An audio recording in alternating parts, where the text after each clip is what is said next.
speaker. But before we start, I have a couple of announcements, as I usually do. So please do join us tonight, tomorrow, and Friday to celebrate Professor William Julius Wilson's contribution to the field at his retirement symposium. We have information up there on the side. There are several locations, several times, several panels. Our welcoming party, jointly hosted with Center for African American Studies and the Department of African and African American Studies, will take place Monday evening at 6 o'clock back at the Hutchins Center. At 4 o'clock, and afterwards we'll have the Cooper Gallery opening of Frank Stewart's work. And next week's colloquium will be delivered by Anjanette M. Chan-Tak, and she'll be speaking on pure Indian, Indo-Caribbean, whining woman, and Black Indian racial boundary management in New York City. But for now, please welcome to the podium Cornel West, who needs no introduction.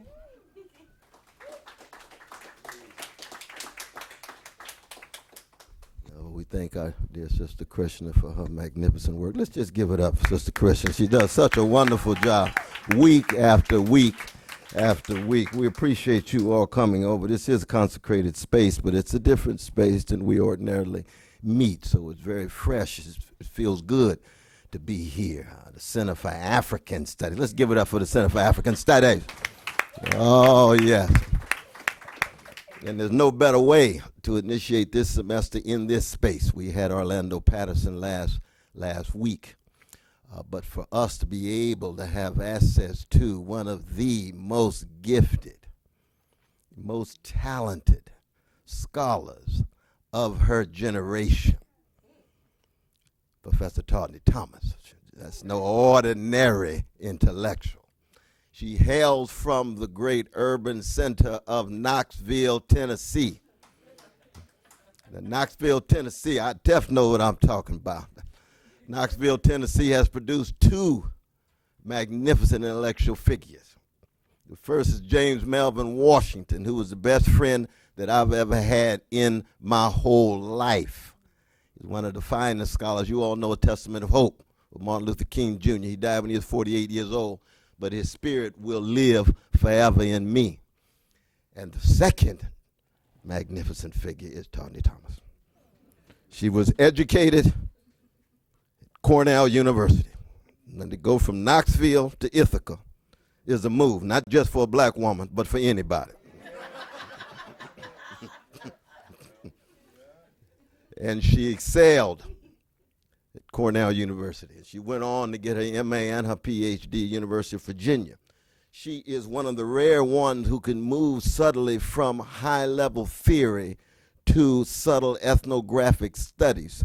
And she does it within the American empire, which is to say she's concerned with the varieties of evangelicalism so that the homogeneous character of evangelicalism is historicized and contextualized. And then she also goes to the chocolate side of the evangelical movement. When we often think of evangelicalism, you think it's vanilla all the way down. It's not.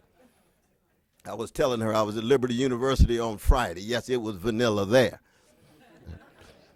But I actually come from a tradition in which we believe in the good news without being subsumed under right-wing politics.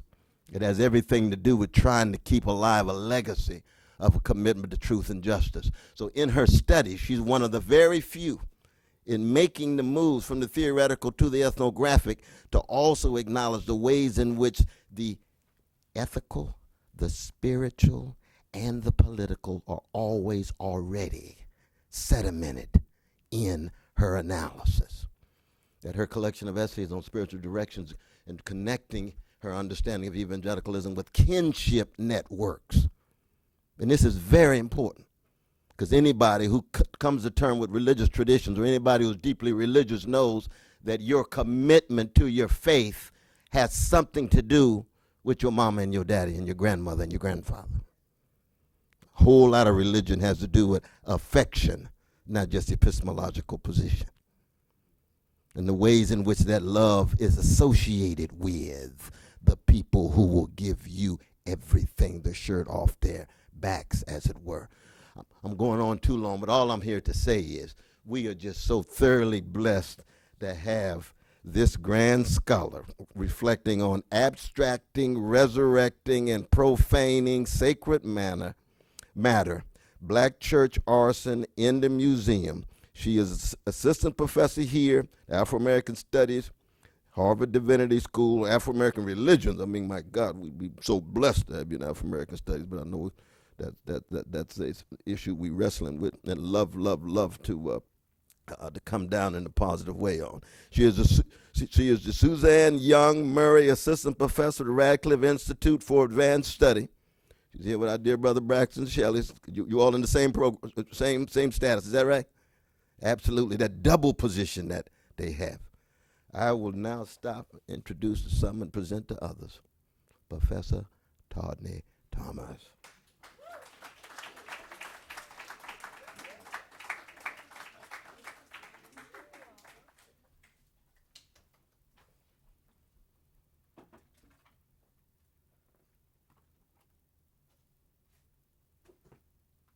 Lord have mercy.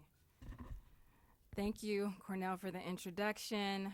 To Tommy Shelby for extending the invitation. Thanks to everyone for coming out on a Wednesday. I'm looking forward to sharing this work with you. This is actually out of my second book project. So it's new, it's experimental. Looking forward to the conversation, to lunch.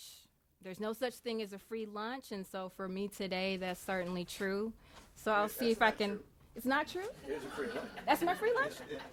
I'm going to see if I can earn my lunch today. I apologize for being late. Thank you for coming, Professor Gates. So this presentation comes out of my second ethnographic book project, which explores contemporary Black church arson as a displacement of Black sacred space. In particular, my collaboration with Black church congregants and community leaders has informed my theorization of Black church arson as a dispossession of Black institutional self-determination, Black-owned and inhabited property, and Black therapeutic interventions and potentialities. So I'm happy to talk a little bit more about this, but my paper today examines Black church arson in the museum. In March of 2018, I decided to follow a research lead, or what my colleague Mahler Frederick calls follow the thing methodology, to travel to the De Young Museum in the San Francisco Bay Area. I was interested in viewing an art installation called Anti-Mass, an abstract sculpture crafted from the remains of a burned Black Southern church by British artist Cornelia Parker. I arrived at the De Young with a single question in mind: would Anti-Mass feel like Black sacred space? As might be expected, a review of the sculpture opened up a number of interpretations. My engagement with artistic, curatorial, and patron sources, as well as my own embodied reactions to the piece, changed my focus. Instead of being concerned about sacred space, I began to think about the sculpture in terms of materiality. And so new questions came. How does a review of Anti-Mass constitute an excavation of racial, religious, and representational meanings about the material afterlife of Black church arson? And how do different readings of Anti-Mass reveal broader contestations about Black sacred matter? Finally, how do these readings and conflicts reveal the complex iconicity of the burned Black church and Black sacred materiality in a U.S. public imaginary? I come to this work as an anthropologist of religion. I am not a scholar of art or museum studies, and that will probably be clear as I try and dig into this. But I do use two major frameworks for this piece. The first is religious studies' attention to materiality, or the networks between words, bodies, and things. This beckons our attention not only to contexts of religious observance, but can also train our attention to public contemplations of art derived from religious sources. The second key concept that informs my work today is the concept of semiotic ideologies. According to Webb Keem, semiotic ideologies are, quote, the dynamic interconnections among different modes of signification at play within a particular historical formation, end quote. So this concept spurs us to consider the interpretive hierarchies between signifiers and signified, persons and cultures. It reminds us that interpretive terrains are not created equal and are often erupted by relationships of power. I apply an ethnographic sensibility interested in excavating submerged perspectives and leveling the representational playing field, so to speak. I argue that the materiality of anti-mass was interpreted across dissonant hermeneutic fields that emerged within the museum context. The first field is a profane resistant hermeneutic expressed via local voices that were opposed to an appropriative reading of anti-mass, right? So the museum space was understood to profane Black material culture. The second interpretive field is what I call an anti-hermeneutic, which is informed by the racial and aesthetic representational politics of abstract expressionism. The final interpretive field is what I call a resurrection hermeneutic. It reads the sculpture through a lens of multicultural ascendance, as well as a more imminent witness to past aberrations of anti-Black violence. Taken together, these readings and their origins remind us that art, like religion, are ciphers for aspirations as well as social situatedness.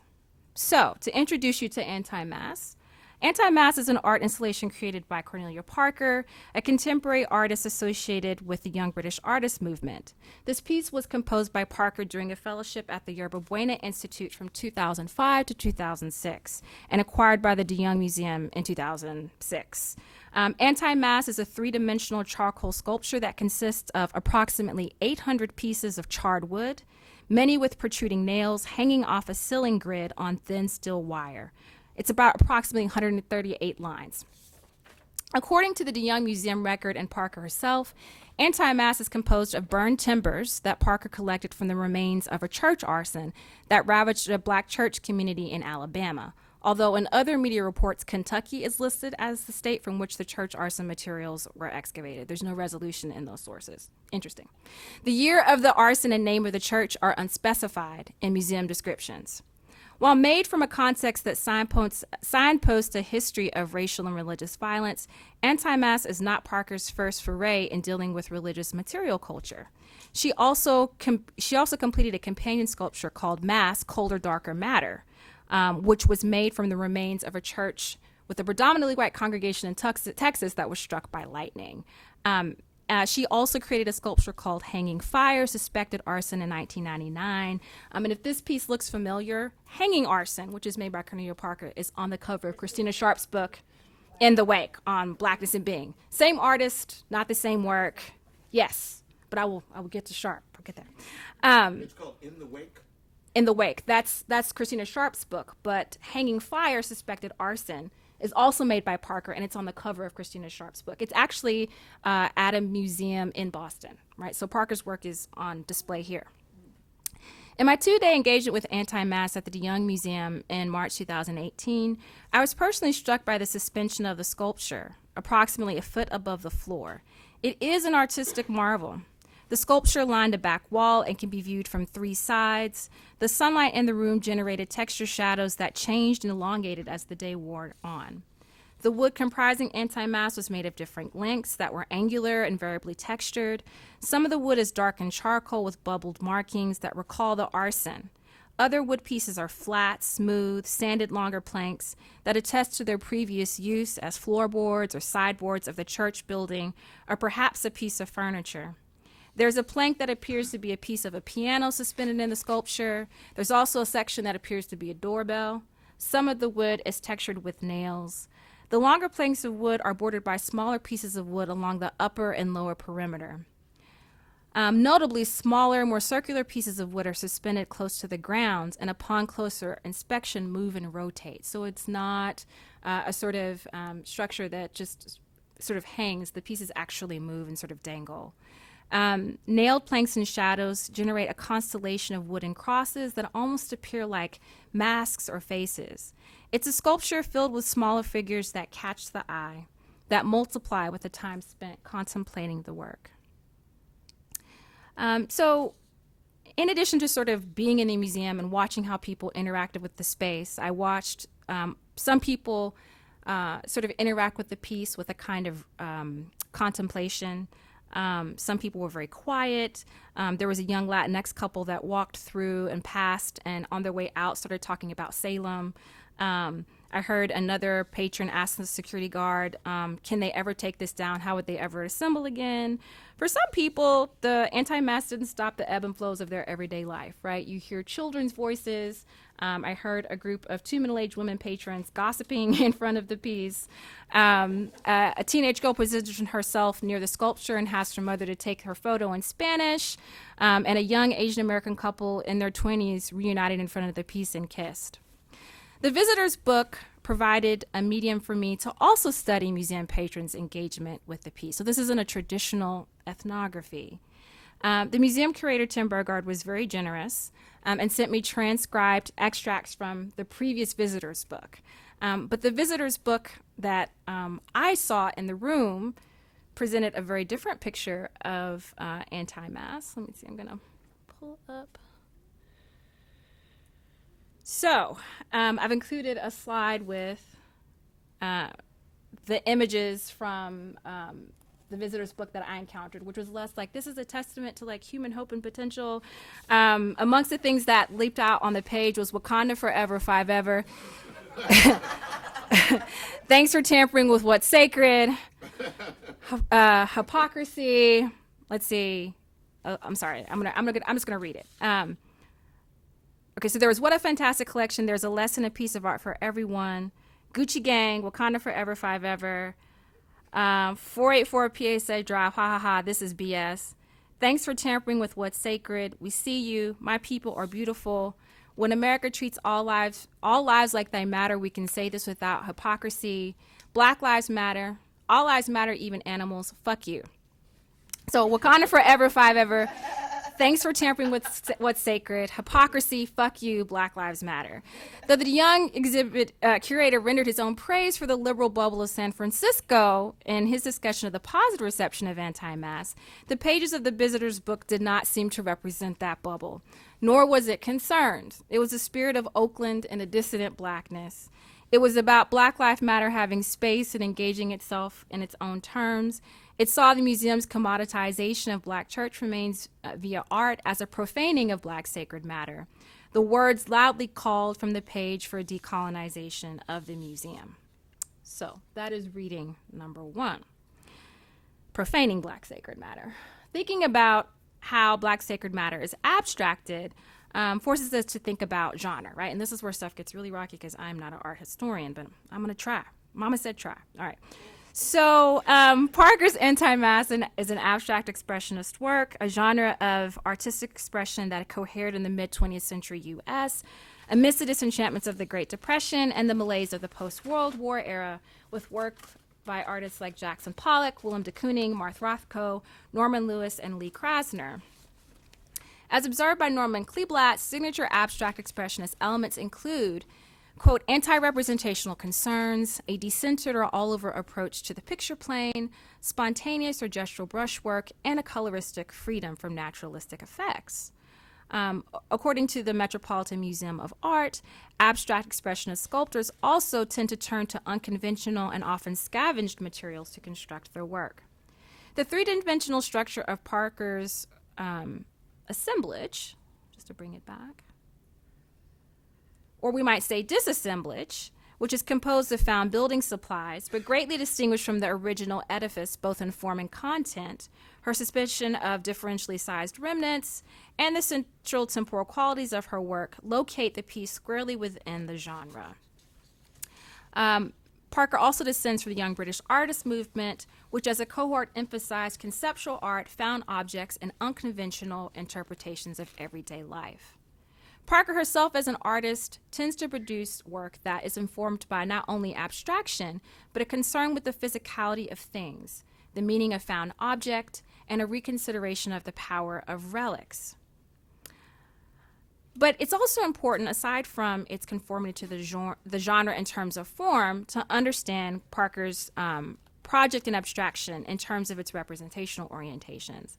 And I identify this as an anti-hermeneutic, right? A reticence on the part of abstract expressionists to have their artwork convey any kind of particular political orientation.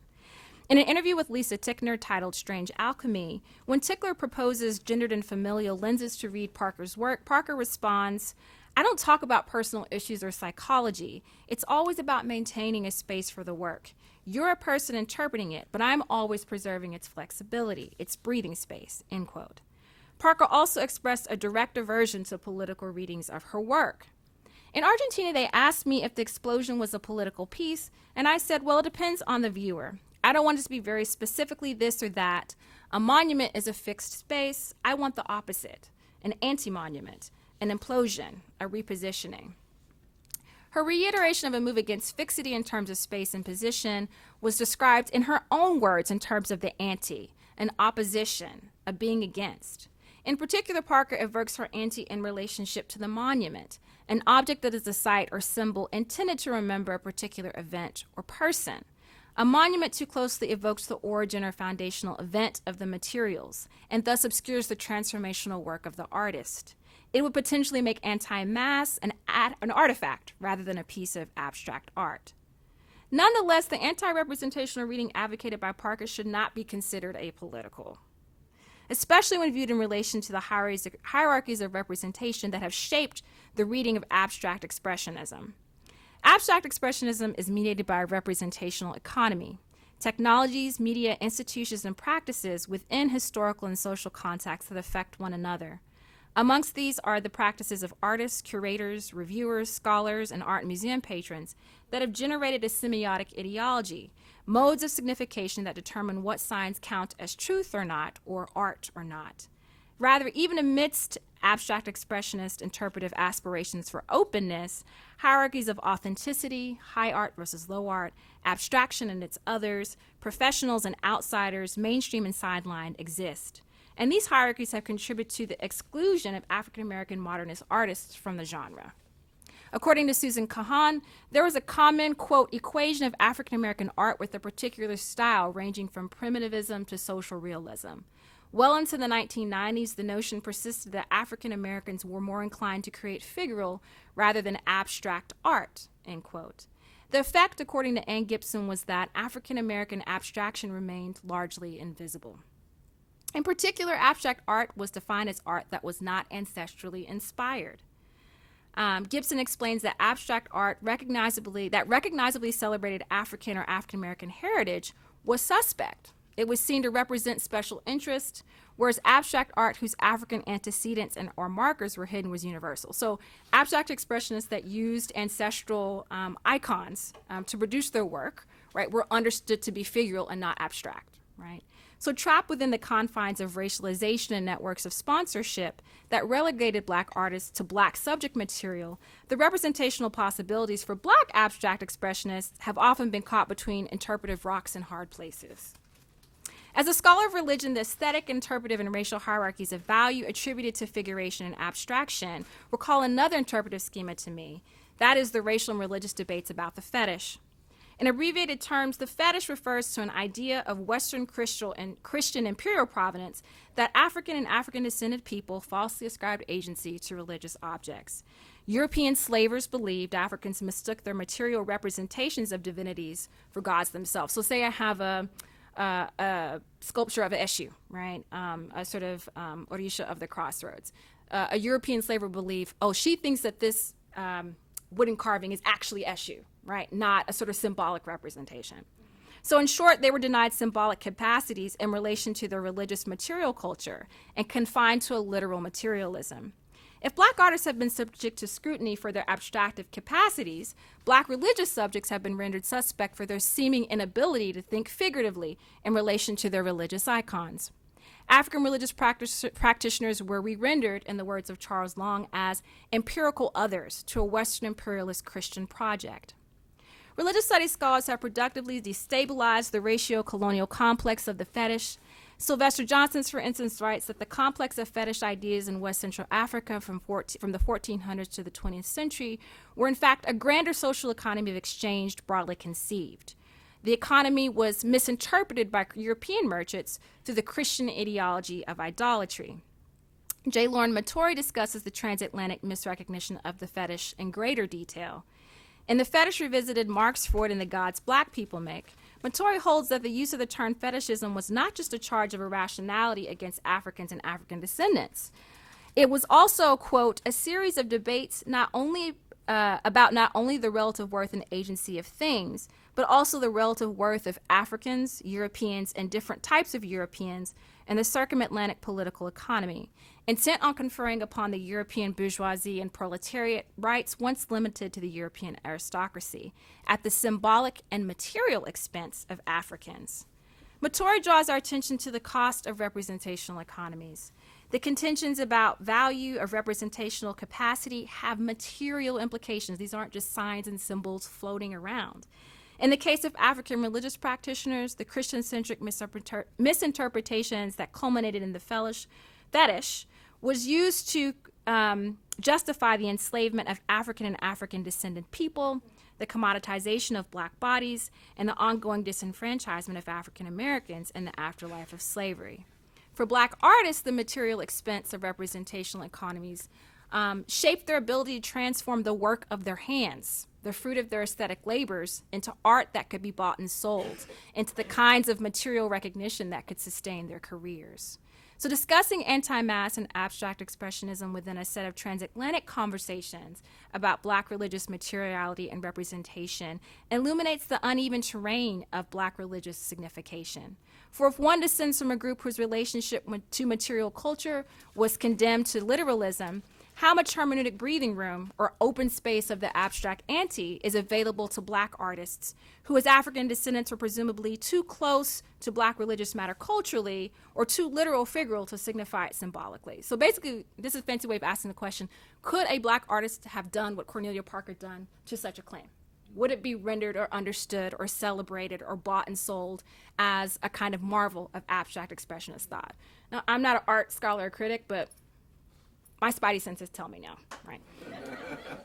How can one wield the abstract ante when they are rendered racially, religiously, and aesthetically as the antithesis, the antithesis to modernity, right? It's not fair. That's my whole point. Okay, what? Well, let's talk about it. I was reading, I was like, this is a hot mess. Okay, so next section, Resurrecting Black Sacred Matter, we're almost there. In addition to being read in terms of genre, anti-mass can also be read in terms of curatorial language. The official language contained in the museum plate, let's see if I can find this, describes anti-mass as a resurrected church and a monument to the positive power of creativity and love to triumph over the negative forces of destruction and hatred. So the concept of resurrection is also articulated again in relation to what the museum plate describes as the sacramental ritual at the center of the Christian faith, right? This ritual being the Catholic ritual of Mass, a commemoration of the death of Christ. Interestingly, the DeYoung Museum's language conflicts with Parker's articulation of her own project, right? Remember, Parker said she's anti-monument, right? The museum plate's reference to Mass, while evoking Cornelia Parker's Catholic upbringing, she's Catholic, references a religious ritual that centers a crucified rather than a resurrected Christ, right? So that's a Protestant imaginary. That's not Parker's jam. The language of curation and the religious imaginary it evokes is not consonant with the artistic and religious sensibility of Parker. Yet I propose that the language of resurrection used by the museum is consistent with the broader U.S. multicultural imaginary, an imaginary that we should not assume concerns Parker at all. This imaginary understands U.S. society as moving increasingly towards a more diverse and integrated economy. The space of the museum is rendered in progressive terms as increasingly inclusive of historically marginalized artwork, and church arson is depicted as part of a violent racist past that continues birth or rebirth of a more loving and just society. So in terms of the broader context, I encountered anti-mass within an exhibit called Revelations at the DeYoung Museum. The exhibit was titled Revelations, Art from the African American South, and exhibited sort of featured work by renowned Southern artists like Lonnie, Holley, some of the quilts from G's Bend, and less renowned vernacular artists. The DeYoung's description of the exhibit sort of hailed the sort of artistic accomplishments of Black Southern artists that had little to no training, and discussed the ways in which the exhibition, quote, had the potential to influence American cultural studies to more accurately reflect the nation's historical diversity and complexity. So the depiction of Revelations, right, the broader museum context, gave us a kind of revisionist image of American art history and analogically U.S. history and society. So the kind of celebration of what was happening in the museum becomes an analog of celebrating what's supposedly happening in U.S. society more broadly. The society and the museum are moving toward a more perfect canon, collection, and constituency, right? Thus, a transcendent, triumphant narrative of multiculturalism is evoked through the curatorial language of resurrection. This sort of positive rendition of resurrection as ascendant multiculturalism was also expressed by some museum patrons as well.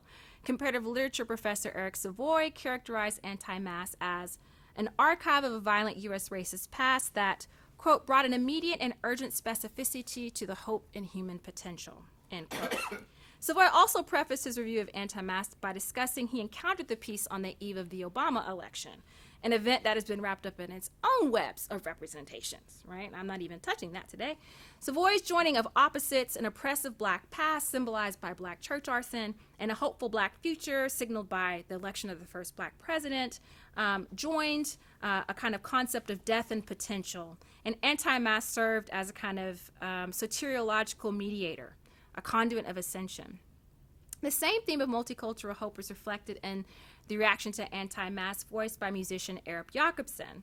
And I don't have time, but maybe over lunch I will play some of this work for you. Jacobson composed a chamber jazz concept album titled Anti-Mass, and he included a song by the same name. How long is the clip? It's like 15 minutes long. Could you play the 50-second version? The 50-second version, not here, but at the over there I can. Okay. Yeah. But it's interesting that the piece progresses from beginning with brass, quickly trill notes and tremolo to a kind of fractured midsection. It ends with the major chords of a New Orleanian second line, right? So it ends with a kind of swung jazz tradition that sort of creates a notion of sort of celebration and hope in major chords, right? And so Jacobson's anti-mass creates a kind of sonic ritual cycle of racial violence and multicultural ascendance associated with resurrection, right?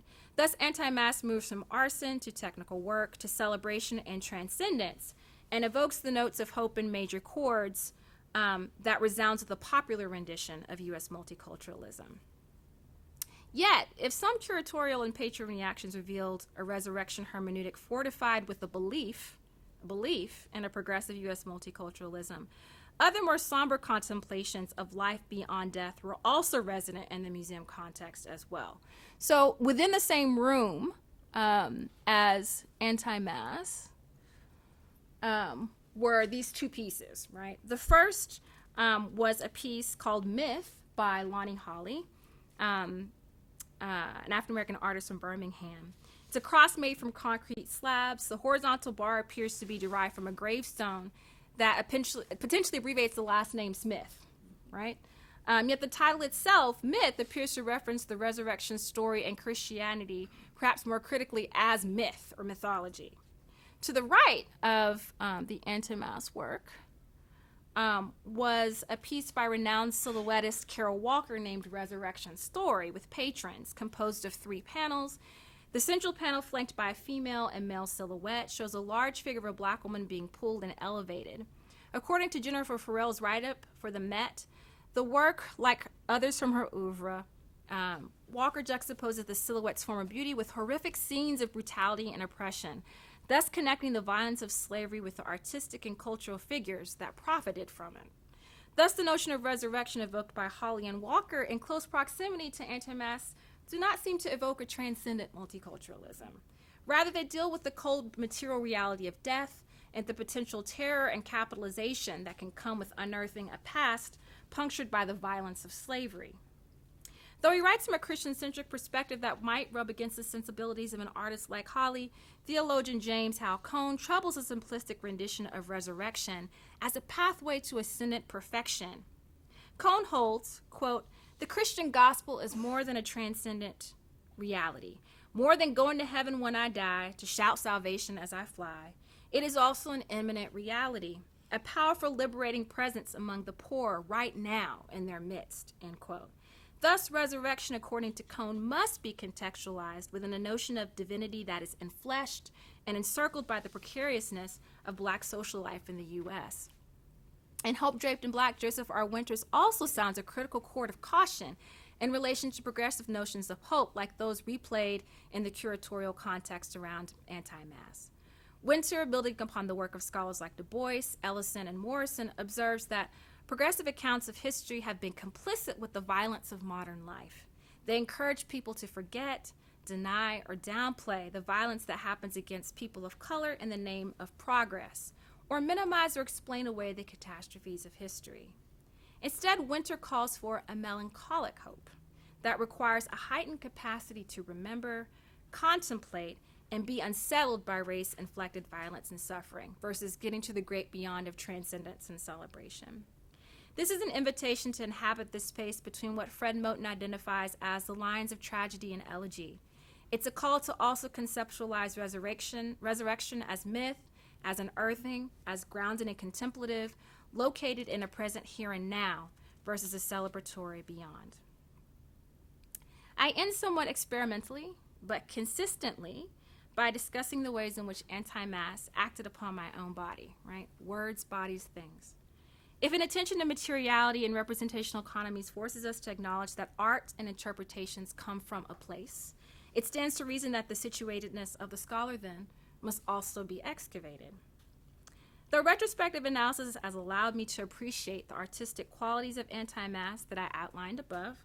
My first reaction to the piece was surprisingly emotional and decisively corporeal. Since 2016, I've conducted fieldwork on Black church arson in my hometown, but I'd never actually come face to face with the matter of Black church arson, and to me, it was ugly. I include my initial impressions here in an excerpt of unedited, or what we call raw, field notes from March 10th, 2018. So these are my janky emotional field notes. As I contemplated the piece, undoubtedly shaped by my conversation with a museum guard turned guide. There's a Black museum guard who gave me the skinny, gave me all this interesting work about Cornelia Parker and allowed me to come in the second day on his visitor's pass, so he kind of became my guide. I was like, I'll do an interview with you, sister, and he was from Oakland as well, and I was like, I don't have an IRB, I'm just here. He was fantastic. So I noticed shapes inside of the piece generated from bits of charred wood, suspended via wire above the ground. The number of cross pieces of wood, the doorbell and piano pieces a patron pointed out to me, figures of wood that resembled people. I also noted the ways that the pieces moved and dangled. With the nails, it reminded me of a crucifixion.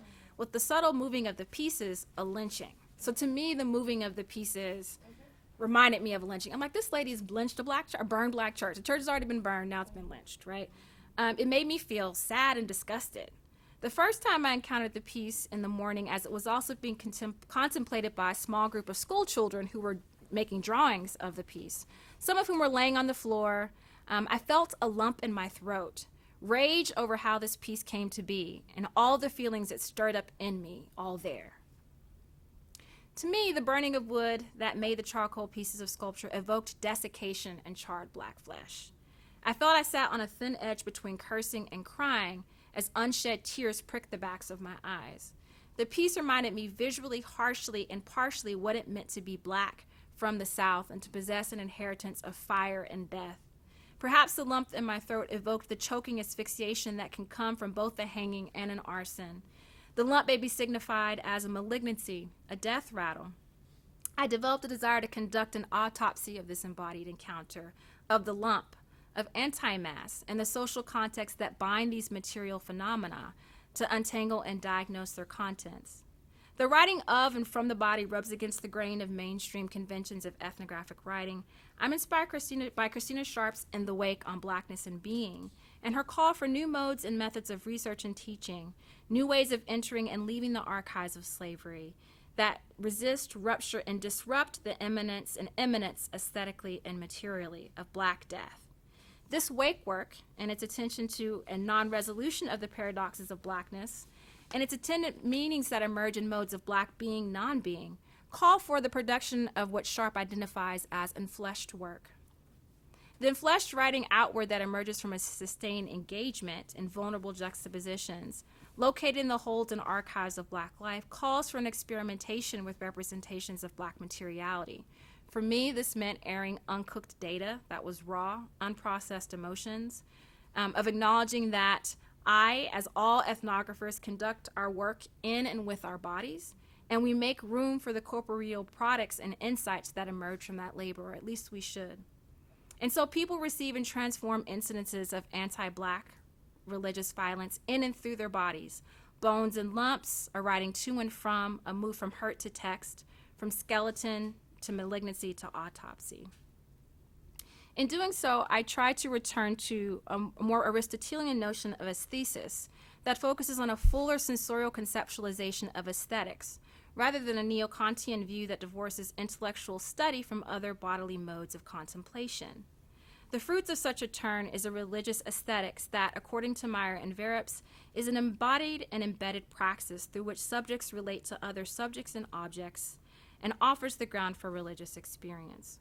Thus, the phenomena of my body's response to Black sacred remnants held together in anti-mass constitutes a religious experience of sorts, another occurrence worth studying and unpacking.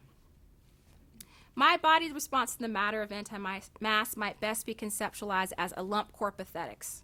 Corpathetics being what Christopher Penny outlined as a perception by feeling that trains in attention not just how religious objects look, but what religious objects do, how they work on bodies, right? Penny's notion of corpathetics and its application in the notion of the lump unpacked here train our attention to how bodies matter, how bodies and sacred matter co-constitute and act upon one another, and how the study of the afterlife of Black church arson can involve the study of artistic representations and interpretations, as well as the material circuit between living Black life matter and suspended Black socio-religious matter. The lump in my throat bespoke a response to a material culture that exceeded its limits, that moved beyond the confines of the arson event, that invoked ancestral and religious context for me. But to me, rather than being figural or fetishistic, the effect was diasporic. It occurred through a linking of people, meanings, and contexts across space and time, this time at the level of a material culture and a circuit between body and art. It also created the linking of texts and genres in and across representational fields. So, I'm left with a number of questions. Can we imagine a corporeal ethnography that acknowledges ambivalence, an internal feeling and wrestling with the debris of anti-Black racial-religious violence? What does it mean to hold so many voices inside yourself at one time you are not sure which one will come out? And what does it mean to have an overriding belief in the senselessness of the carnage of Black church arson that overshadows any voice you might speak in? And so, in conclusion, it ends, not neatly, not with tidy convergences, but with dissonance. The various word-body-thing crossroads surrounding anti-mass reveal irreducible tensions. The multiplicity of readings surrounding anti-mass might be explained as derivatives of different representational projects. The decolonization of museum spaces that screamed from the visitor's book, the abstract anti-representational concerns of expressionism, or the sort of popular belief in multicultural difference and aspiration. What we are left with is not so much universalism, but rather a number of particularisms, of sites of bourgeois representational privilege and dissident counter-readings, of dissemblance and reassembly, of origins and transformation, of major and minor chord resurrections, of a lump in the throat, of multivocality with ambivalence and without resolution. Because if people are still burning Black churches, if the museum provides a context of witness and cacophony, so too does our society, not only about competing interpretations of art, but of whose renditions and whose sacred matter or not. Thank you. Let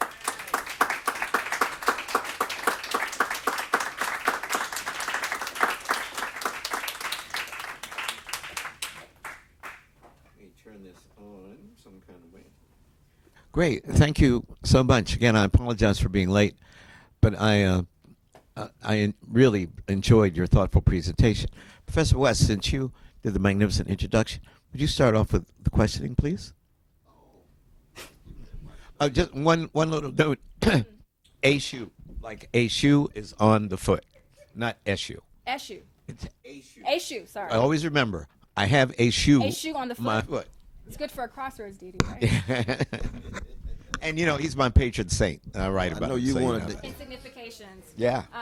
Randy in his thing about the museum also talks about an Eshu dialectic as well. In his Yeah, and your point about the inability of these races really to understand the capacity of people of African descent to appreciate the figurative, to understand the figurative, to know that if somebody stepped on this little wooden sculpture or it burned up, they would just make another one. I mean, that wasn't Eshu, that was a figuration of a spirit, an essence, a being. I mean, it was so it's like they beat you up, like tie you down and then kick you in the head, I mean, in effect, to try to trash your religion or your religious beliefs. I mean, Randy does this work where he. Oh, sorry. So Randy in his book also talks about. So he goes to how Freud and Marx use the fetish in their formulation of theory, but he talks about. Marx gets it from Hegel. Right. But he talks about how, for And instance, Kant. the commodity is a fetish, right? Or Vincent Wimbush talks about how a lot of Equiano makes the case that white Christians' use of the Bible is a fetish, right? So this idea of a particular line of thinking, which is essentialized to black the talking subjects, right? talking book, right? right. So Great. Professor West. But I know you all want to have a dialogue. Is that right? We will. We can do that afterward. No, but we want to get in. we wanna hear it. We want to eavesdrop in on that. Cornell never likes to go first. I know you all noticed that. You sure? Okay, but because I mean, it was just so rich. It's hard to know where to start. But let me just make this point. You tell me what you think. That Cornelia, in talking about the Mass being at the center of Christian faith, that doesn't really coincide with most black church practices. Because most black Pentecostal Christian Baptists, got communion every first Sunday. That's not a Catholic and Anglican thing, you see. Now, Martin Luther, the initiator of the Protestant movement against the Holy Roman Catholic Empire, he said the two great gifts that God gave humankind was Jesus and music. So he democratizes the music in the ritual. For the first time, the whole congregation sings together. And he was a musician, and he wrote music. A Mighty Fortress is Our God, written by Martin Luther. But the whole congregation now sings. It's not just a singing tied to the elites in the front. So you democratize the singing. And the singing is about the gift of God. Oh, yes. Oh, no, Martin Luther for him, musicality was at the center of the ritual. Now, by the time we New World Africans get that, in relation to the sanity and dignity we're trying to preserve, given the multiple forms of violence coming at us, our fundamental form of agency often was only being able to musicalize space and time. Not just in singing, but the way the preaching took place. The way the ushers walked into church. There's a musicality to it, you see, so that it's a flow, so that hope becomes a verb, you see, rather than a noun. It's got to be. Adding call and response to the preacher. Absolutely. Now, given that, does Cornelia, in a way, take us in a different direction with her Catholic orientation, which is so much tied to Eucharist, tied to transubstantiation? Does that make sense? it does, and that's part that didn't make it into this paper, but in other versions of the paper. So, there's also this thing where you're talking about who's Christianity, right? Who's representing Christianity? Certainly doesn't seem that the museum plate is representing the Afro-Baptist Christianity of the church from which the sculpture was made, right? Parker goes on the record and other things talking about being Catholic. So transubstantiation is this idea that the body of Christ becomes literally present. The communion emblems become the body of Christ, right? And Catholicism, in terms of the whole, Christian imperialist project, Catholicism has also been othered by the kind of empiricism of Christian imperialism, right? The whole, wow, you're cannibals, you eat the body of Christ, right? Protestantism, as it was imperialized, made Catholicism a kind of empirical other. But the sort of more common idea present in sort of Afro-Protestant life is the idea of consubstantiation, which is literally understanding the body of Christ figuratively. I mean, there's all these things about black people's ability to think about things figuratively and symbolically. I mean, that's a human capacity, right? Intertextuality, right? The fact that, I didn't talk about this in this version, but, people are also mentioning Black Lives Matter, Wakanda Forever, because they're mentioning Black Panther, because they're mentioning Eric Killmonger, who's from the Bay. The museum books were also intertextual, right? And also created this call and response within the visitor's book page as well, right? Which is, the lines are kind of cumulative. So I think that the museum space showed this kind of, I don't know if I would call it a musicalization, but definitely a call and response, and the sort of dissident Oakland chat back of the visitor's book, but also this idea of representation and who's curating and how and why is really significant, because it doesn't seem like the Afro-Baptist Christianity of the church from which the piece was derived was represented. And there's a lot of stuff in religious studies about how there's a distaste for art that has religious sources, which is ironic considering this piece sourced from a church. But it's not a place to talk about religion. The museum is different from the church, and so really accurate religious representations are seen as almost antithetical to high culture, which is inherently secular. But the museum plate, I talked a lot about it in another presentation. People's eyes glazed over, so I took it out. Your question is really on point. Whose Christianity is being represented? Just the same notion of resurrection, right? Like white woman's Christ, black woman's Jesus. As a scholar of evangelicalism, I'm not sure sometimes when Christians are talking about God or Jesus, I think we should say Christianities. I'm not sure we're talking about the same person at all. But that's also true when we talk about the black church. One of my favorite stories, and you all know millions of these, is when Bishop Page goes to the South in Reconstruction. Having been an AME person, of course, where he stayed certain forms of order and worship, he sees these black people doing a ring shout, and he jumps down off the pulpit and goes, stop, you're worshiping the devil. You're worshiping the devil. And I was thinking about this because, I'm making the history of the black church. And we were in L.A. just 2 days ago, and I went to the church where Aretha did Amazing Grace. And I was thinking about C.L. Franklin. And one time I asked Quincy Jones, what is the greatest selling record of all time among black people? And with that, we were drinking a vodka and cranberry juice by his pool, and without missing a jiggle of his ice, he said, "The Eagle Stirreth Its Nest" by C.L. Franklin. So finally, about a month ago, I went on YouTube and listened to it. I'd never listened to it before. And I'd heard that the way he delivered a sermon was approach music. So, and you could hear it. So there's the word, Du Bois had the great trilogy, right? The preacher, the music, and the frenzy. But the funny thing is the dialectical relationship between the word of the preacher and the music of the chorus. And they move toward each other in some denominations, but not in others. I interviewed Andy Young, and when he got the job in Atlanta, they said, don't be going up there with no piece of paper. Don't be reading a sermon at the front of the church. You have got to have the Spirit and give it, or you can't be our preacher. So there are a lot of nuances within the black church. Both of you and many of you here know more. I'm just a new kid on the block, but it's fascinating to me. Questions, comments? Del. Hi, Todne. My name is Del Hamilton. I work at the Hutchins Center, but I'm also a visual artist and a curator. And so I'm really struck by this piece by Cornelia Parker, because Christina Sharp was also my grad advisor when I was getting my MFA. But in terms of her work, I started to think actually that maybe she's also approaching this sort of as an anti-minimalist move, sort of like the work of Donald Judd, which is just all about conceptualism and minimalism, but also too about sort of the hardness of sculpture, right? Sort of lines and angles and bronze and steel.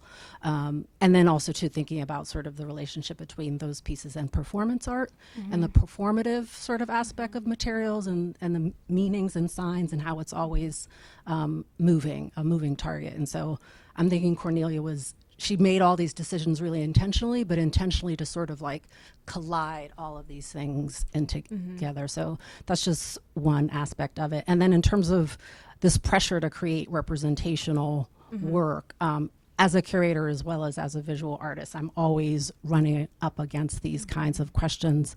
So it might be interesting too to, I guess, think about the genealogy of artists who are working in sculpture, installation, as well as in performance and sort of thinking through Black abstract expressionists, but that has like antecedents as well. So yeah, so those just come. Yeah, I mean, I think that I don't know what anti-minimalism is, so I'm not going to lie.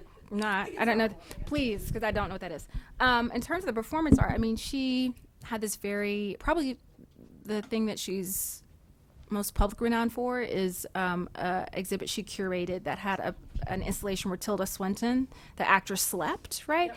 I don't get that performance element with this, though, right? I think some of her other things are more, like the shed that she had the British Royal Navy blow up so that she could reconstitute. So, I mean, I think within the broader corpus of her work, this doesn't, to me, like, is not so on the nose performance-wise.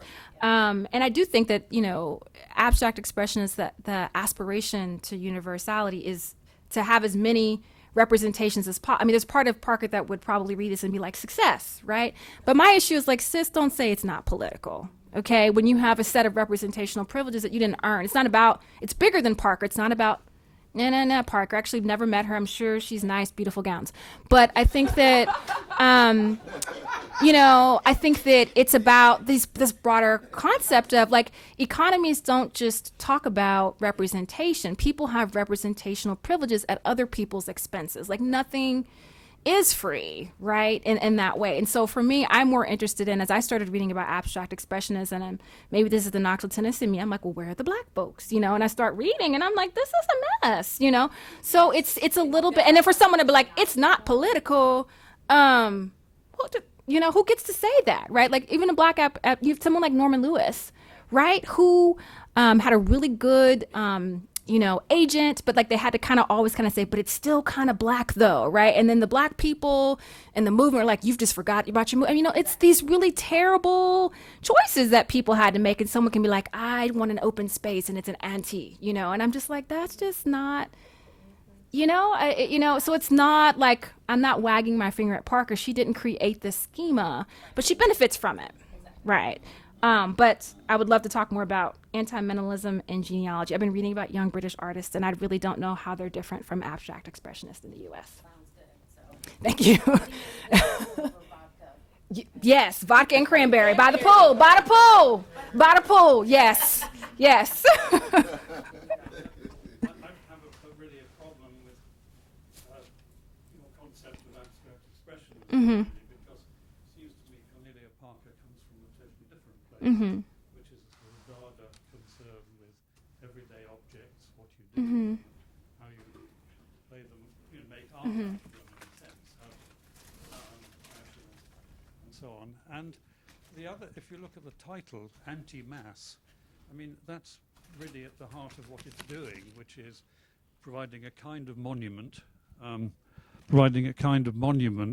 that's really extremely light. It doesn't have any weight. And that's at the heart of it. And I do slightly wonder about her claim that it's from a Black church even. Is there any evidence that she really did? Very interesting question. So I, being me, went to the Googles to try and find out the incidences of arson around the time in which she curated the piece in Alabama and Kentucky, right? Because in different interviews, there's different provenance. I was not able to find it, but the challenge around coverage of Black church arson, and I've spoken with Tyamba Jess, for instance, who's a poet who's written about this, is that there are a lot of reasons why coverage of Black church arsons may or may not be covered. And so it's also a very difficult record to track down, but I was not able to find she said that she had a Google alert set up in one of her interviews that would let her know when this happened. And then but the one thing I would say is that there are abstract expressionist sculptors, right, I think from the 1950s, who also do stuff with everyday objects, like automobile parts and stuff like that. So I'm still looking at the connection between the American and the British movement, right, because I'm not an art historian and I'm learning, but I do think that her focus on the line, I think, and a sort of scattered plane connects her with abstract expressionism. And I think that in terms of sculptors, there's also a genealogy of abstract expressionist sculptures that do stuff, especially metalwork. So I think it is consistent with that. But I do agree that I have a lot to learn about abstract expressionism, and the British-American connection is something that I'm. Well, I mean, I see abstract expressionism. And she's interested in physics. Your point about the anti-part and the levitation, I wasn't concerned with that, but she talks a lot about physics and particle physics in her work as well. I mean, I think the idea of abstract expressionism being about, a sculptural movement is, again, I think questionable. It's something that I, would need persuasion that you can really, move from the kind of paintings of Jackson Pollock to these sculptures you're talking about. And of course, I know what you're referring to with the car parts, but, are they really abstract expressionist? I mean, they've got some elements of it, but it's really a slightly different world, I think. The other point is that artists do make things up. I'm sorry, Del, but they do. And the idea that You mean they lie? No, they lie. no, they figure eight. They figure. No. Okay. They lie. And Yeah, they they're not steal. reporters or Okay. documentarians. They're artists. Yeah. I mean, it seems to be much more likely that she, simply recreated what the remains of a black church would have been in her It's back garden. I mean, that would be in every way easier than all the things she's talking about, and it would have actually, in a way, be truer to what she really does, which is to work with everyday found materials, not materials of significance. Have there ever been any case of black people burning down a black church? Yes. So I'm doing research in Knoxville. Depending on how much money I get for grant funding, I want to do a multi-site project. There's a black church arson that happened in Springfield, Mass. on the eve of the Obama election, where I think 3 white men were charged. It was declared an actual hate crime. And then there are some cases in St. Louis on the eve of the Ferguson uprising where at least the arsons were attributed to a black arsonist. There's also an arson in Greenwood, Mississippi on the eve of the Trump election that where the words Vote Trump were spray painted to the side of the edifice, and that was attributed to an African American congregant as well. So So they burned the church down rather than erase the graffiti? No, I'm joking. yeah, I mean, it is part of in terms of the broader history of black church arson. It is one of the things that happened. Even the field work that I did this summer, there was a black church arson in Knoxville in the 90s at a church that Reggie White, the former deceased NFL player, used to pastor. And one of the kind of theories was that one of the other pastors burned the church down to get money, right? So that is within the broader, what black church arson studies, if that even exists, that is one of the, I call it narrative culprits in terms of arson. Without knowing, I would have imagined statistically it would have been impossible for some black person at some point not to have burned down a black church. But I've never heard about it before. Have you? Oh, yeah. Have It you? happens. The issue is that, in the 90s, it became. That's why we're here. It became a thing where that rendition, and I think that stems from the criminalization of blackness, became so central that FBI investigators would do lie detector tests with congregants, and actually black clergy sought after the National Church Arson Task Force in the 90s, formed under the Clinton administration, to go before Congress to complain about how they were being treated by the FBI. So certainly that is one of the things, but it also became one of these readings of, black church arson doesn't really happen, white supremacy isn't really an issue, black people burn their own churches for the money. So it's the whole black congregant scam artist thing, and who uses that narrative culprit to advance what kind of political agenda. So I'm interested. It's not denying that doesn't happen, but I'm just as interested in the representational use of that narrative as I am in the who done it, all right, or which church arson gets the holy grail reading of being an actual hate crime, right? Yes. Which those are actually really, really, really rare. And in Tennessee, I don't think that's actually happened. They're still investigating the Highlander Center, and it still hasn't been declared a hate crime. And there was white supremacist graffiti on site, and that was March. Could you explain to everyone what the Highlander Center? the Highlander Center for Civil Rights Education is a Center for Civil Rights Education and Training. Rosa Parks went there. Martin Luther King went there. It's located 20 minutes outside of Knoxville, Tennessee, in New Market, Tennessee. It was burned in March of this year. And one of the buildings, and white supremacist insignia was found on grounds. So it's also something I folded into my project as well, local project. Great, thank you. Yeah, I had a question. So along those same lines of what we were just talking about, I'm curious as to whether these are the only pages of the visitor book that you have copies of and have been able to kind of assess the comments. And if not, I'm wondering whether there's ever been any kind of reflection on just broader violence against minority places of worship in the last few years. I would think especially following the burning of the churches in Louisiana earlier this year, which by no means, of course, are an aberration of anything of any sort, but were very visible to the public. And I'm just curious if there's ever been any reflection on that in response to this piece that you know Yeah, of. so I just took a picture of those 2 pages because the museum curator was like, hey, I'll send you some pages. And they were like very nice and tidy and they were transcribed. And then I was like, I'm just going to look at the visitor's book, and I literally opened it to the front page and that's what I saw on the front page. So I have the kind of transcribed, things that are like, this was a testament to, African-American artistry. This is in terms of the Revelations exhibit and like, so glad I came here and this has opened my eyes, right? And then it was like, fuck you, Wakanda. And I was like, okay, there's some dissonance here. And so, I didn't think to take more because I've never done research in a museum. I didn't know. I just had Harvard money, so I'm like, I'm going to go to San Francisco. I don't know what I'm doing, but I'm going to be a Harvard professor and go to San Francisco. I don't know anything about art, but I'm going to take my plucky, will, and I'll learn on the way. So I didn't, the things that you wish you would have done, right, as a researcher. Like I should, flipping through the book. In terms of it being connected to a broader context, it wasn't in the curatorial language. I will say that the curator was super, super helpful, right? Got me free museum passes, sent me, literature, made time out of his busy day for me. I think he was open. He had questions for me about my project. I think he saw helping me as a way of furthering or thinking about that broader context, right? So these critiques are not individualized or like, these bad people in the museum. I am trying to be systemic, but in terms of connecting those contexts, I haven't seen it, which is why I'm trying to do it quite awkwardly. And it's why I'm actually doing this book, aside from the fact that my mother told me to. So that's also literally kind of how I ended up doing this.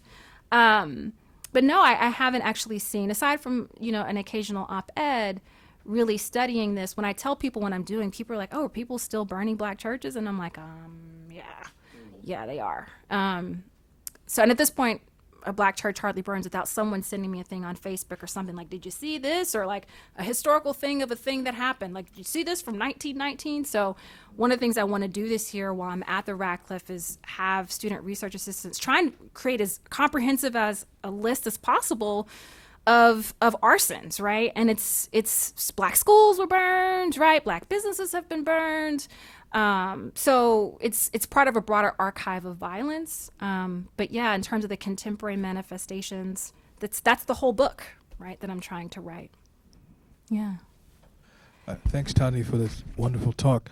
The gerunds in your title have me thinking about the relationship between process and material. And in particular, I'm just fascinated by fire or burning, right? I didn't see so much of that in the piece. And I'm wondering if in larger, longer versions of this talk or in the book, you are interested either in fire with this sort of variegated religious sort of symbols or practices, or the act of burning and how that is involved in sort of transmuting material between forms and such. Yeah, I mean, some people have suggested maybe meeting with like a fire marshal to kind of learn a bit more about just sort of the science of fire. I'm interested in some of the sort of naturalistic elements, just because there's also kind of theological turn. I think Carol White has stuff about, and Melanie Harris and eco-womanism, how our bodies and sort of natural elements sort of connected. You know, someone was like, it's all carbon. We're all carbon, you know. So it is something that I am thinking about in terms of process. In terms of some of the gerunds, I think that the idea of transubstantiation in terms of a Catholic construction of Mass, like one thing becomes something else, right? I think actually aligns really nicely with the concept of abstraction, at least as at a process level. But I also sort of, I think really as I've gotten deeper into this project, I am really concerned with these sort of representations, right? Narrative culprits and all of that. So I don't know how central it will be to the work, but I think really talking about what happens when a church is burned, right? I'm also just a little bit wary about how I represent this book because there was a sort of prevailing idea, and it's a controversial idea, but how you depict church arson is understood to shape how people understand it. And there's this whole idea of fear of copycatting. So in the 90s, there was sort of limited coverage of arson because if it seemed too, glorifying or too, so I also want to be careful as I'm thinking about this process or even what I write about, that I'm not glorifying or, in a way that might inspire, So to me, there's also kind of representational ethics that I worry about, within this context, this particular context, temporal context that we inhabit right now. Would you explain that? I didn't understand that. About copycatting or? No, represent, you mean to write about something could perpetuate it? Just in terms of how I write about the process of fire, right? So there's this idea in the 90s that the coverage of black church arsons, there was supposedly this flare-up of church arsons in the 90s. And so there was, on the part of certain journalists who were working with the National Church Arson Task Force, how do you cover or choose not to cover church arson? Because there's this idea that certain kinds of coverages and representations might provoke more incidences, right? Now, it's a controversial idea. I've spoken with someone who's like, everyone knows that actually if you want to protect people, you get information out there about it. But I do think about, for me, there's no way to think about a primarily representational project and not wonder or worry about how I write about arson and hoping it doesn't seem glory. You know what I mean? Like, just like fire, burn, I think fire's fascinating, right? Personally, but I don't want someone to be like, oh, I would love to stand by the fire of the ashes of a black sacred, The word you're searching for is a pun, is incendiary. Yes. Right. But, however, but a lot of other people have been through this, and I would encourage, we have many friends and contacts in the ADL and other Semitic protest groups, and they obviously think about that because somebody is doing something to some synagogue, it seems like every week. So I know there must be a considerable literature about, it must be debate within the Jewish tradition about, do we talk about right.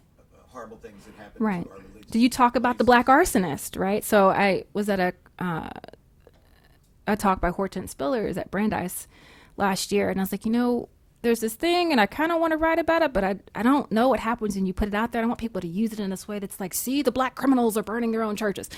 And she's like, I think we're ready for discussions of intramural violence, and we should write the difficult thing. So I think it is a representational issue. I just don't, like, my mama told me to do this, and the whole point is not having people burn in churches or people like my mama are. So I think I'm trying to think about. But since they burned the church before, without reading about what you're writing, it's not going to matter. Yeah. You have to.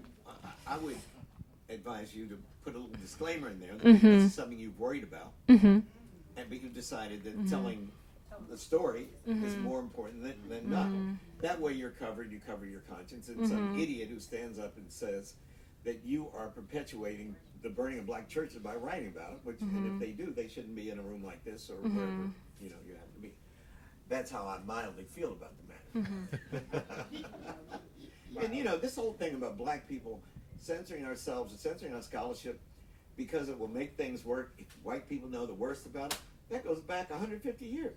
And certainly 100 years to the politics of respectability. We have been there. There's a mountain of literature about this. So keep on writing, keep on research, keep on walking on. That's how I feel. Hi, back here. Vijay Iyer. Was I next? I think, yeah. Hi. Thank you for brilliant talk. And I find myself thinking about another instance of a prominent contemporary non-black artist kind of indexing and literally profiting from black trauma or violence, and that was the portrait of Emmett Till by Dana Schutz. And so this seems like part of a larger conversation. I know that you aren't an art historian, but there is this kind of interesting pattern that I wonder if you've been thinking about and how that's opened up this conversation for you. The short answer is I haven't, because I don't know where I'm going to go with it. So this is kind of a thing I'm going to send out as a journal article. For the broader book project, I'm thinking about just a chapter on aesthetic representations. And so I would locate this piece in relationship to Olio by Tayem Bajes, who's a poet who has these sort of crown sonnet listings of Black church arsons, or it could be like John Coltrane's, is it Alabama or Birmingham? Alabama. So thinking about, or even, Rhiannon Giddens' performance of her song on her last album about the Birmingham Four, or Dawood Bey's photography in Birmingham. So I'm trying to also create a kind of archive of artistic representations that are particular to church arson. I do think that the broader question of commoditization is important. I think it's important in terms of art. I think it's also important because the language of capitalism comes up in the arson itself. Like, one of the narrative culprits is gentrification. Like, people burn churches because they want the land. At least that came up locally. So I can say at least this idea of arson and profiteering and property and capitalism is one of the conceptual threads that will run through the project. I'm just not sure what the highlights and lowlights will be.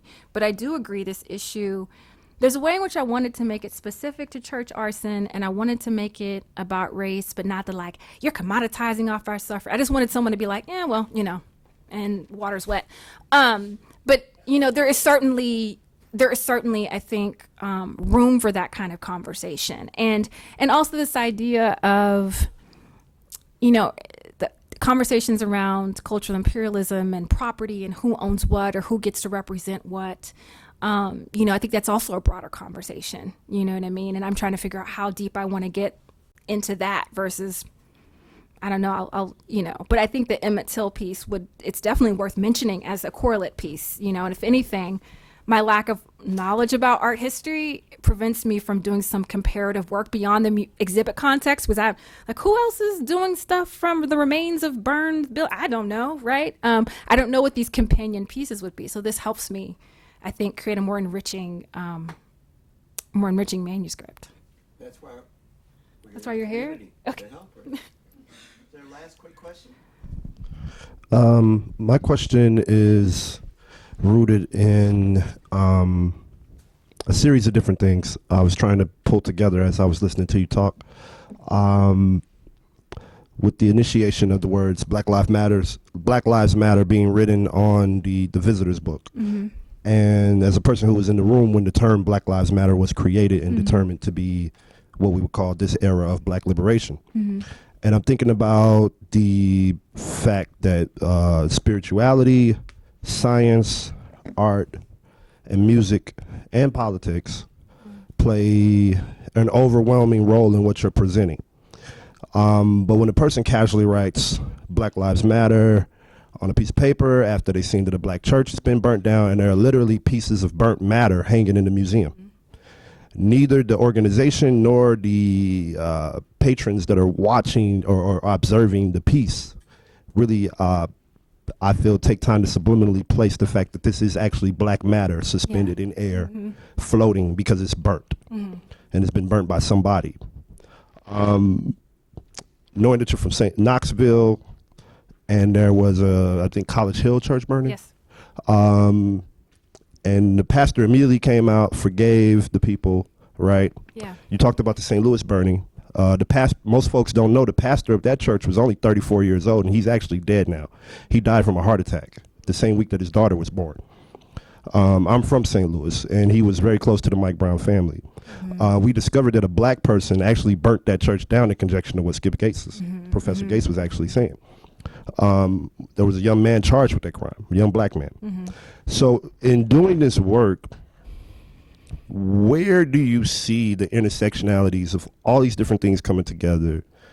And at the summation of it, I feel, is there any analyzation around the fact that white supremacy has morphed into this this hybrid thing that exists in all of these caveated subject matters? So there's science, there's art, there's politics, there's music.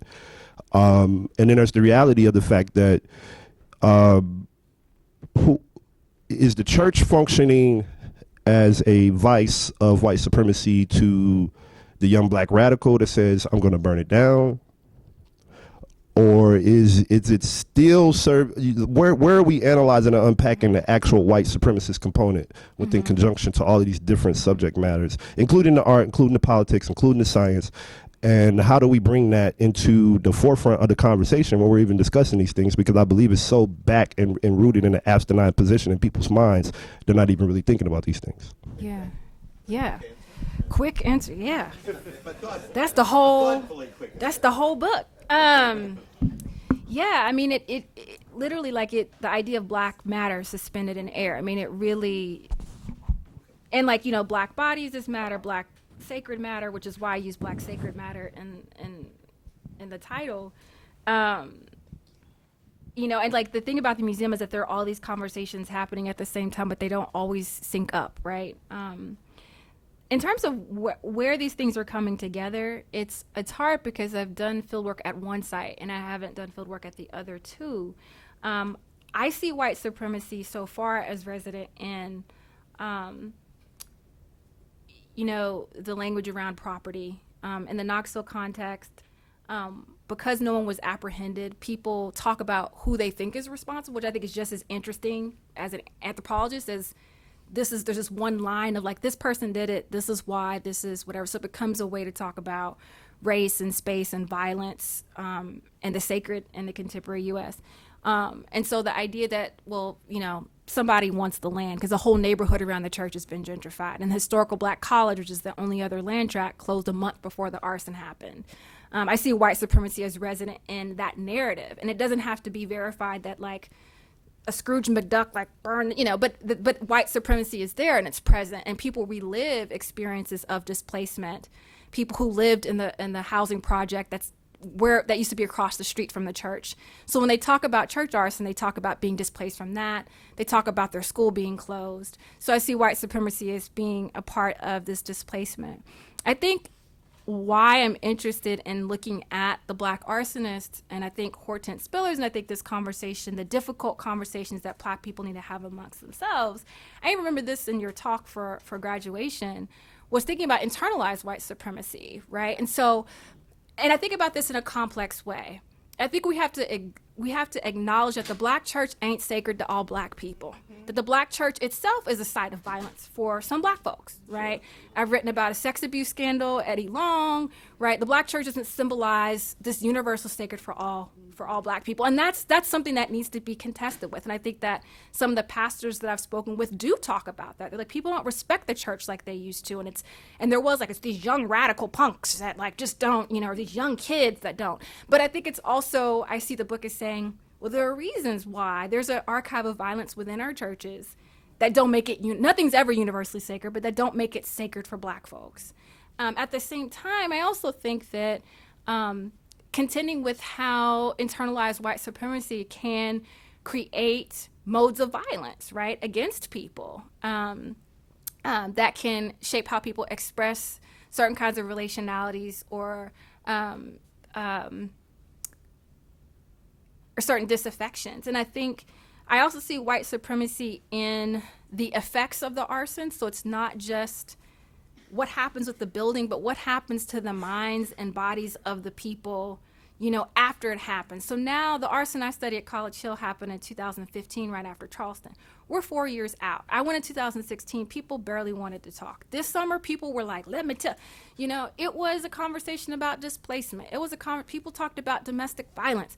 People talked about, you know, a sense of not feeling in space anywhere, right? Like, and so I think that white supremacy is also visible in the effects of an event like arson and the kinds of broader kinds of displacement that arson represents.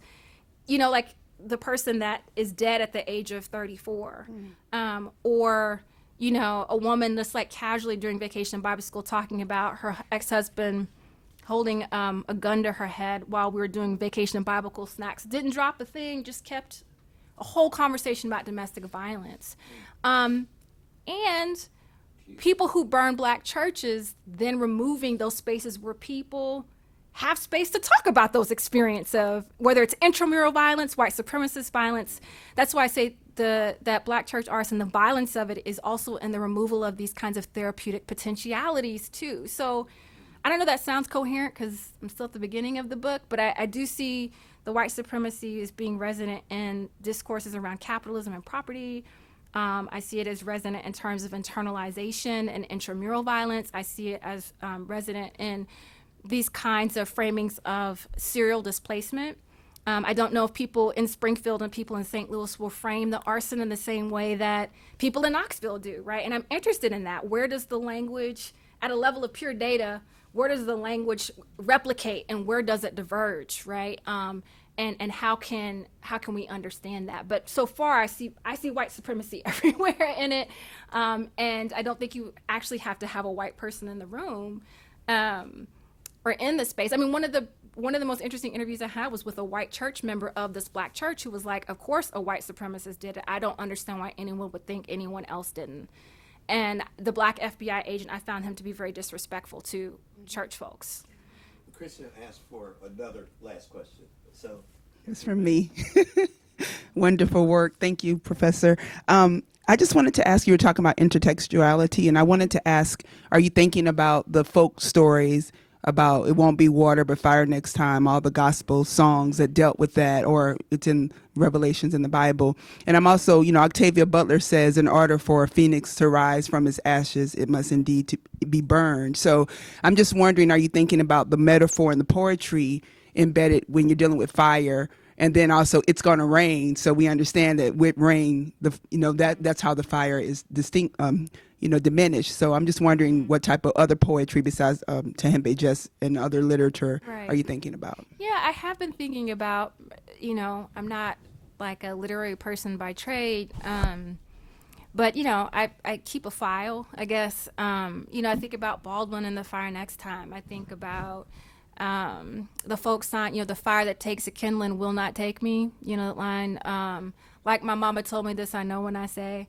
I think about even stuff from the Hebrew scripture, the burning bush, right? That it wasn't actually the burning bush that was sacred ground. It was the ground on which Moses stood and beheld the burning bush, right? And so how do these things sort of shape how we can think about the iconicity of the burned black church, right? And what sacred ground is, and also kind of not necessarily saying that something becomes sanctified by fire, that it could be adjacency to that experience. Because I also don't want to glorify black suffering. So I am thinking about, some of these, and I write poetry sometimes to process my own very difficult feelings around. I mean, I found out that a church was burned in the 90s. It was literally the street over from the church where my childhood church was. And so I think, are we all just about a street away from some major violent catastrophe? Like, I literally had to go home, and I called my mom, like, did you know? And she said, yeah. Like, yeah, of course, it was just a street over. Like, why didn't you tell me? She said, well, why would I tell you?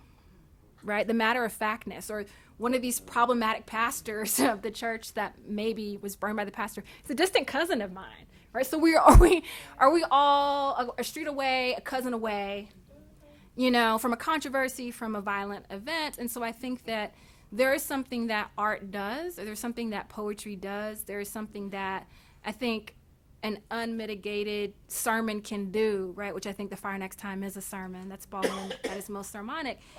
Can do that sometimes academic language falls short of, right? And I think that in terms of prescription, you know, I think the Divinity School has made me not want to just describe a problem immaculately, but like, you know, what is we gonna do, right? Like, where do we go from here? I think that it's actually poetry and writing and art that actually, you know, an analogy and metaphor that actually gives us the closest thing to a prescription, if possible, other than just like stop burning Black churches. Like, it just feels like something you teach to your, just stop. Don't do it. So yeah, I am thinking about that. Thank you so much. Thank you.